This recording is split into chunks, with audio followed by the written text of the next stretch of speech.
she say that she really wanna play, yeah, but she never on her best behavior. Cause she always shaking me, is that paper? Cause she a busybody, she a busybody. Paul Wall's forthcoming album, Fast Life, released next month, features production by Blink-182's Travis Barker.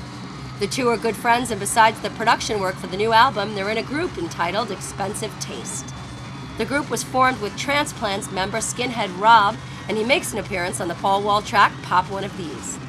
The two parties came together for the screwed and chopped version of Not Today, with Paul Wall being DJ. It's fun though. Wall talked about Barker, the producer, and how Barker's crash affected him and the album. Man, he's just incredible with his production. He's my favorite producer. Just working with him, man, he's phenomenal. His style, his techniques, and his ideas, his creativity, his work ethic is just, man, it's motivation. It's inspiration for me to want to take my job serious as a musician. And just being in the studio with him, we always come up with lots of great music, and it's just fun. I think above all, it's fun being in the studio with him. And that just, it's inspiring. Like I said, it's inspiring. It makes me want to come back and go to work the next day, The songs that we're using for the album that I did with Travis, we had did before his plane crash. But it still had an effect when we lost two friends. We almost lost two other friends. And it definitely has an effect. I think it has a bigger effect on him because he was in the crash, but me being that he's my homeboy, I lost two homeboys. It has an effect on me too. He talked about his excitement for the Blink-182 reunion.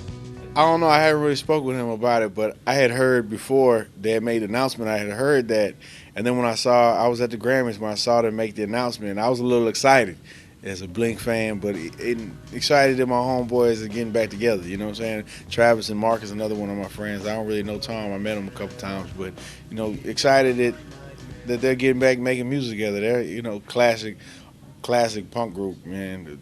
One of the first, to take it to the level they did, and they made a lot of ground, made a lot of history together. So it's, just exciting to see that, to see them get back together.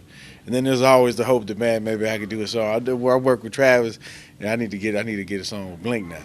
We asked Wall about when people can hear a full collection of Expensive Taste songs. We went in the studio and made a lot of music, but at the time I was signed to Atlantic Records. They didn't really like the idea of me working with Travis for whatever reason. I didn't understand that because they're the ones who introduced me to Travis, you know what I'm saying? So I didn't understand why they didn't want me to work with him, but there's no hard feelings. They didn't like the music for whatever reason, and here at Asylum too, I think they're going in a different direction, which I can't be mad at them at all. I think eventually, we've seen a little bits of it and pieces of it. With the last album, there's an Expensive Taste song. This album, there's two Expensive Taste songs. So the next album, there'll definitely be a couple. And, as I'm moving forward with my solo career, I think I'm definitely going to incorporate some Expensive Taste in there somewhere, somehow, and on every album ever. And eventually, hopefully, we'll be able to do an album together as Expensive Taste. But in the meantime, I think definitely hear it on my solo albums. Paul Wall's first song off Fast Life is Busy Body. As for Blink-182, speculation is that they'll tour this summer with Weezer, although no official announcement has been made.